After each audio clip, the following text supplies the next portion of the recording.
Hey, this is Michael Robinson. Remember when a job was a lifetime career? You retired, you got a pat on the back, a pen and a pension. Well, those days are gone. Welcome to the gig economy. One job is here today, another job arrives tomorrow. Well, Intuit predicts that by 2020 in the United States, we are going to have 40% of the workforce working as independent contractors.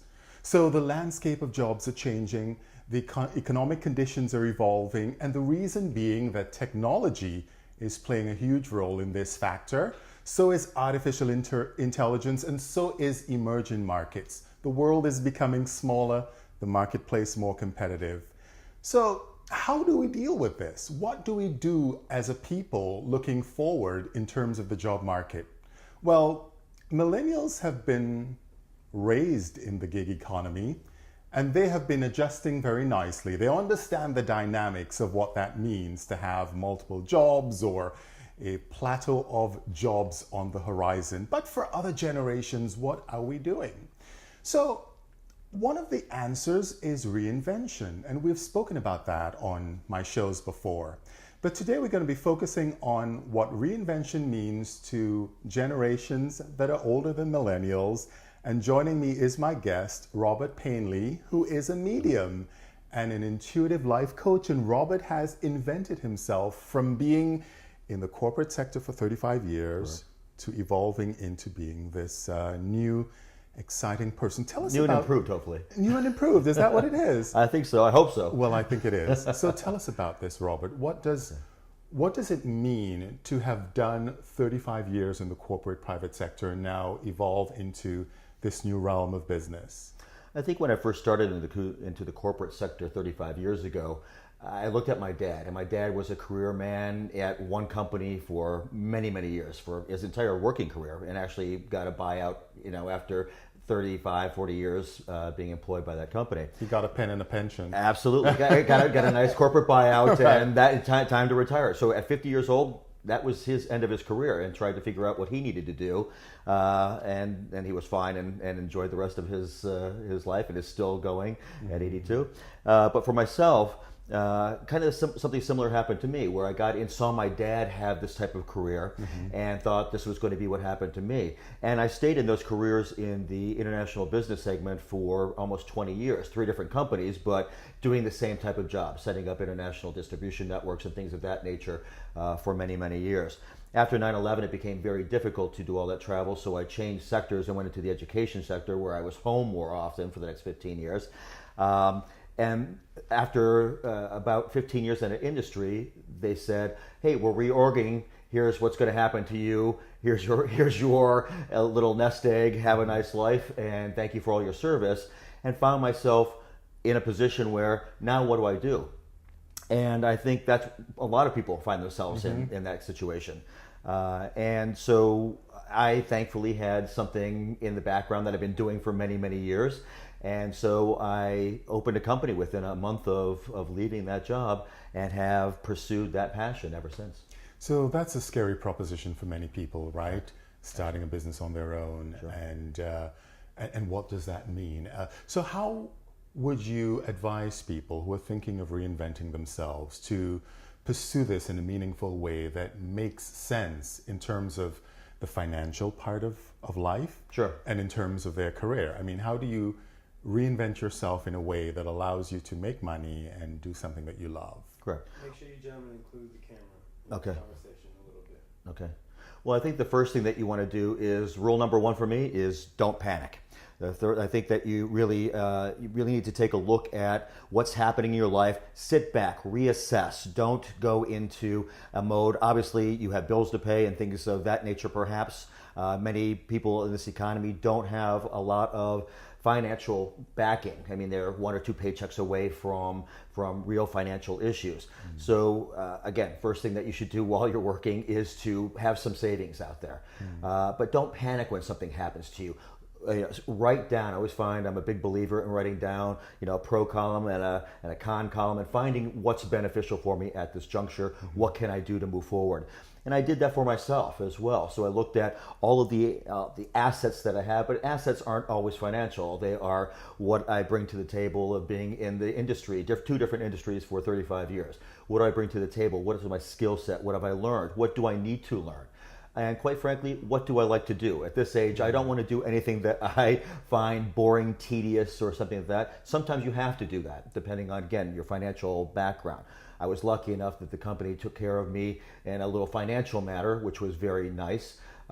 Many people don't get that, but it gave me an opportunity to look at my options, find out what they were, and to have a supporting home life where I could make some transitions for myself. So I'm in a unique situation that way, and I know that. But I think anybody should really look at what they want to do moving forward when you find that situation, because with passion, sometimes you may take less salary to find something that you really enjoy doing, and that makes up for that difference in monetary income that you might be losing.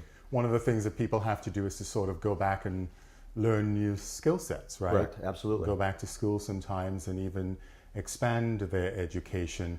You did not have to do that because you're relying on something that you've been born with. So Correct. Tell us about this. Okay. So at 4 years old, I saw spirit. I didn't realize what it was at the time because I was 4 years old, and I would go into the backyard and see Native Americans in the backyard. And I think my parents thought I was a little crazy because they would see me just standing in the woods talking to nobody that they could see. But for myself, I would see an old shaman, I would see warriors, I would see small children, and have conversations with them, and would come back into the house. And for myself, I never thought there was anything wrong with doing that. It was years later, and I always felt comfortable. It was years later where I had my grandfather come into the bedroom, tell me that he loved us all and was going to we were all going to be together again one day. And my mom came into the bedroom 5 hours later after I had this encounter with my grandfather and said that my grandfather had passed. Oh, so this was before he passed. He had already passed. He came to me once he passed, but my mom, they got the call from the hospital in Cleveland. It was 45 minutes away from where we lived. And so I had already known that he had crossed and came to me to let me know that this is what happened, to let my mom know that he loved her, and, a beautiful message for my grandfather. We spoke for a couple of minutes, and he just told me to turn over, go back to sleep, and I did. And when my mom came in and was crying, Grandpa died last night, and I said, I know, he was here. And she, what was the response? And I told her word for word what my grandfather had said, her dad, and she told me, don't ever tell anybody that story. And so for the next few years, I put the gift away. I always I'd be at sleepovers at friends' houses and things of that nature, and was petrified. So I'd see people in the corner of my eye, maybe sitting on a couch and or something. I concentrated on my friend, but I would go to sleep at night, and I would see people moving around. I would see shadows. I would see other things. And Are there any here now? Not at the moment. I'm not sensing anything, but I've been able to do this all my life, and so I've helped people during my professional career. I didn't want it out in publicly because, 20 years, 30 years ago, at least people now there are frames of reference on television from a John Edwards or a Teresa Caputo and things of like this nature where people maybe understand this gift a little bit better than they had in the past. That's a Long Island medium. Correct. Yeah. Mm-hmm. So now from this point of view, I think it's a little easier for me to come out in this way and let people know what I do. And I don't think people would have appreciated 20 years ago saying, I report up to that crazy guy over there, So I took it upon myself just to kind of keep it quiet, but I would run into people in the office that worked for me or that I worked with in different capacities in the organization, and I may sense that they had people around them or would get messages from a loved one for them, and would have to discreetly say, hey, by the way, find a way to work that into a conversation that, do you ever think about your grandmother? Oh, I loved her so much. Well, then maybe probe a little bit more with a couple of questions to see what they were receptive to what I do, and then maybe giving them the message at that point. But I'm not comfortable just going up to people in a grocery store and saying, hey, this is what I've got for you. But I do like to work with people. I was never comfortable in my home because I saw a parade of people that would come in to the home at night and want to speak with me. And so I just decided at that point that I was never comfortable in my home. I want to make people comfortable in their home now. That's my mission now, is if people are feeling uncomfortable, what is in the home? Is it somebody, is it residual energy? Is it a spirit visiting them that is known to them? Is it a ghost in the house? All types of different types of energy are possibilities. And I just want to go help them. And that's the mission. So many people are confused about what a medium is versus a psychic. Describe that for us. Tell us what it is. What is a medium versus a psychic? Okay. So, to be extremely blunt, a medium is someone who actually communicates with the other side. So, if you want to be incredibly blunt, it's I see dead people. So, I either hear, see, sense, get information directly from people who have passed on. Psychics do not do that. Psychics are more intuitive. They do get information of some sort, but they're not in direct communication with people on the other side. So, all psychics may not have medium tendencies. They may not be able to communicate with the dead, but all mediums are psychic by definition. How does the gift work? Okay. Do you see people? Do you hear sounds? Sure. Do you see images, colors? How does that work? I think it's different. The gift is different for everyone who has it, legitimately has it. We'll put it that way. So we'll get into that maybe a little bit, hopefully, because that's something I'm passionate about as well. But one of the things that I really, for myself, I've always seen spirit. Even when I was very young, I may not be able to communicate with all of them by hearing them, but I could see them. And until I felt comfortable enough that I was protected enough to be able to work with them and communicate with them, then my gift opened up. But through the fear being a negative emotion, I cut off some of my abilities, I'll say early on, because of my fear. Once I learned to contain my fear, I was able to and protect myself. I was able to communicate much more with positive energy than with the negative energy that I would encounter. Now, I'm kind of like a beacon in the darkness for spirits. Mostly people who do what I do are. And spirits kind of gravitate because they're able to communicate with us. They like that, and they're able maybe to provide messages for people who that they are concerned about in the physical world. So I do for myself. I will see people always. I have this kind of TV set that's over my right shoulder, a little bit behind my head. And even though I'm talking to you, looking at you, I still see this little box back here where if anybody wants to communicate, I kind of get them as a space. So sometimes if the spirit is weak, I may see them in maybe a shadow form or kind of a mist form.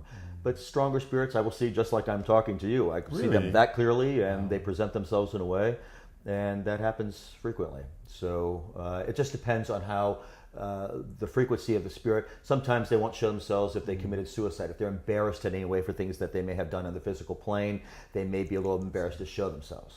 I think one other thing that I want people to know is sometimes when I see people, if they weren't known to that individual, say your great-grandmother, your grandmother, and you didn't know her, they may present themselves to me in the way that they felt most flattering on this plane. But if you know them, I may get them as a 90-year-old woman, how you knew her, so when I describe her, you'll know that description. I see. So depending on the circumstances that I'm in, it changes. Let's talk about the whole idea of mediums and psychics. You know, a lot of folks are questioning the legitimacy of some people out there. How do you know when you're dealing with someone who is a legitimate psychic or medium? For myself, when I encounter them, I know because I can tell by their energy usually whether they have any type of gift at all and what that gift may be, whether they're empathic, whether they're intuitive, whether they're a medium, whether they're a psychic, or whether or not they are fraudulent in some way by doing things. And the best way to tell for people is the message coming from a positive place? Because Spirit on the other side really wants to make sure that your life on this plane is as positive as possible, that you're learning the messages that you need to learn and gather for your soul's journey.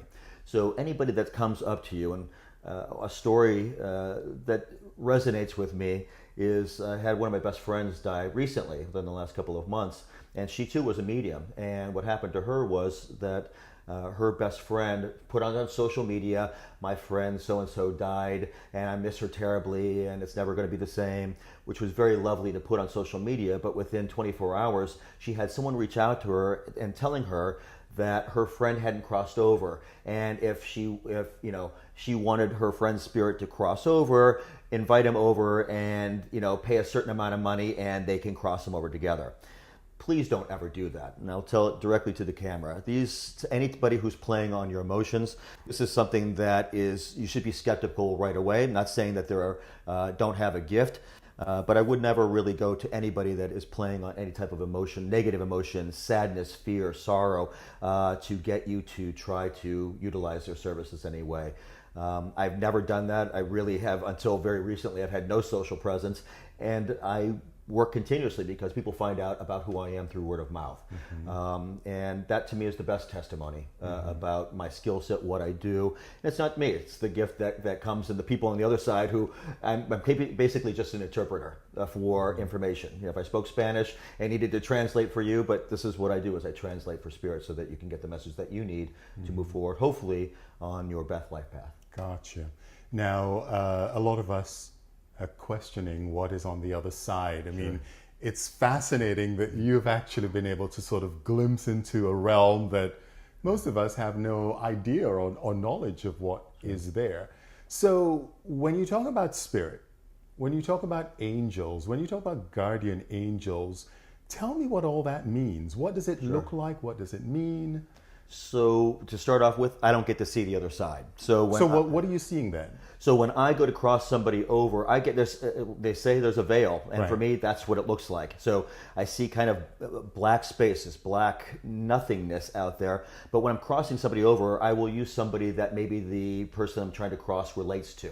So if somebody that I know on the physical plane committed suicide and they did not cross over for whatever reason, sometimes I will bring somebody that I know on the other side that I've worked with before, or that I know is empathetic enough with the situation to help cross them over. I may go to my mom and say, "Hey, Mom, this is my mom. Can you please just reach out to her? You had faith in life. This is what I'm asking you to do. Just reach out, have a little bit of faith." I may see a flash of light. I may all of a sudden just feel that presence is gone, and for me, they've crossed. So you're saying that the spirits that are here are people who are trapped? It depends. Again, Okay. So we'll have spirits that are trapped. We'll have spirits that don't go over. Quite frankly, a lot of spirits that I encounter were so religious on this plane that when they die, they were afraid to take that next step because they think that they had sinned or did something in this life, and they resist going on and continuing their journey. So now they don't think that they're going to a good place, and so sometimes I have to convince them and ask them to have the faith that they had on this plane to be able to move over. Sometimes accidents, I've had people drowning victims who didn't know that they had drowned and were still in that fight for life mode. And so that was what they were feeling and sensing this entire time that they weren't crossing. So it really depends on the spirit. Most spirits, I don't want to scare people, most spirits do cross. Sometimes when they get to the other side, there's a learning path that the soul needs to go through to heal from some of the wounds that may have happened on this lifetime, emotional wounds and things that they had to endure in this life. So it really it's very individualistic. So guardian angels. Yeah. So going on to that question, Sure. because my idea was to think of how, when Robert talks to spirit, you're talking to people who are trapped here. Would you be able to talk to people who have moved on beyond the veil? So Like, for example, your mom or my mom. Correct. So what happens is I do speak to spirits that are on the other side, but what they do is they come here. I can't go into their realm. They'll talk to me from that realm in So do this you space. call them, or? I will call them. I will ask for them to come through. Usually I ask my client to pray the night before I come there, ask whoever they want to come through so that they know, because sometimes I'm a surprise for people. They don't know who I am. Again, if you're on this physical plane, you don't know who I am and why are you asking me to communicate with this individual. This way it gives them that invitation basically to talk with me, that they want information. Sometimes I'll ask that individual to ask for them to appear in their dream state so that they come and they can communicate in that space more easily. But so from a guardian angel perspective, angels, people, two different beings. And so you do have guardian angels that are looking out for you and do watch out over you. But you also have what we would call, what a lot of people here refer to as guardian angels, who are loved ones who have passed that are watching over you. I was with a client yesterday, and even though the child never met the grandfather, and quite frankly, the mother never met her husband's father in person, he was the one. I walked in, I said, "Who's Michael?" He said, oh, it's Miguel, but that's my husband's father. And so from that aspect, the name was right, who this is, and that this was attached to their child and their daughter, actually. And so when the daughter was growing up there, when she was 2 years old, she had to think back. And she thought back when the daughter was 2.5 years old. For some reason, she was out of a playpen that she was in and couldn't have gotten out of. And she said, and she was talking to someone. It's like, how did you get out here? And she pointed to the picture of her grandfather. And she would say to her mom that she was speaking to her grandfather all the time when she was growing up. And then she'd never dreamt of this man because she'd never met him in the physical world. But 3 weeks before I came to her home, she actually had a very vivid dream about him. This is how they try to communicate sometimes, to try to get your attention and let you know this is real, that I'm in communication with this individual. And then a lot of times through the message, the specifics of the message, then they'll understand that this is who I'm communicating with. So we use these people as guardian angels that watch over us, that protect us, that are whispering in our ear all the time to try to get us and keep us on our proper life course. The angelic realm, on the other hand, is mostly there for protection, to make sure that the life that you're supposed to be living is lived. So they're kind of common, there's commonality between the two, but you won't know who those angels usually are. Some people are in touch with them, some people have readings and they will identify themselves. I don't see angels that way. I see angels and they never talk to me. I see them and they answer yes or no to me. That's as close as I get to communication with the angelic realm to this point. But people who have crossed or are stuck here, I get very clearly. I see. That's very fascinating. So what's next for Robert Painley? So I've been working with a lot of people, and thankfully people have heard about what I do, and thankfully people are having a lot of positive experiences about their interaction with me in many ways. So we're working on a television project at the moment, and hopefully that will come to fruition, that will kind of showcase what I do and that mission to try to help people with things that are going on in their life from the spiritual perspective, what they're encountering and what it truly is. Because what happens a lot is it's kind of like you get a call from your doctor, and your doctor says, "Hey, Michael, I'd really like to see you." And the first thing is, "What's wrong with me? I've got something terribly wrong. It's cancer. Something's wrong." And he just wants to, just say, "Hey, your cholesterol's in the right zone." The same thing that happens with people when I encounter them. There may be, all of a sudden lights will start to flicker and they go, "It's a demon, it's demonic," instead of, "Hey, it's just grandma trying to get through to let you know that she wants you to use the recipes more and have this familial connection." So people panic, and that's the first rule that I said when we started. Like, please don't panic. So in the business world, when you're moving on to a chapter 2, in the spiritual plane, just don't panic. Know what it is that you're working with, and that's where I come in. But you can, hopefully the show, hopefully what happens on the internet with what I'm doing through YouTube and other things will help explain some things that people can do for themselves to help protect themselves, to help aid that communication with spirit, so that you don't maybe need somebody like me to come there, that you can open up yourself in some of these ways for your own self. So do you want to share any of that with our audience today? Any of the Sure. things that we can do to protect ourselves from those Sure. energies that are not positive? Well, the first of all is always to try and keep your energy in a positive space. So anything that you're doing, surround yourself with people who are positive. That's the first easy tip that you can do. Keep your home open and airy. Let a lot of light into your home. Take care of your body. Take care of your soul. I'm not telling you that you have to belong in an organized religion, but you should believe in something higher than yourself, and work toward helping other people. Donating your time. Doing these types of things are really good for your soul and really help try to protect you. It brings good energy to you. When people talk about karma, this is what we're talking about. So this is, doing those things which we're all here to help one another. And we do have a capability to love more than one person, 2 people, animals, and things of that nature. Give your love. Give freely of your time. Give freely of your love. You may get hurt sometimes through opening yourself up that way, but this is the best way to keep yourself on a higher plane. So the protection of yourself, I like prayer. I don't consider myself a particularly religious person. I grew up in the Catholic Church. I was an altar boy for many years. But I've also been involved with people who believe in Shintoism and Hinduism and Muslims, friends of mine. And through those parts of organized religion, even the Native Americans that I work with, that I've kind of formulated my own version of spirituality that works for me and makes me feel comfortable. So anything that you can do, keep in touch with nature, take off your shoes, walk in the grass, just try and stay as connected as you can. All of these things will really try and help elevate your soul and elevate your energy so that negative energy doesn't affect you as much. Robert Painley, thank you so very much for being with us. Pleasure to be here. Great advice in terms of how you can protect yourself and think positively moving forward, but also great advice in terms of how one can reinvent oneself, right? It's never too late to think of switching careers and moving forward in a positive direction.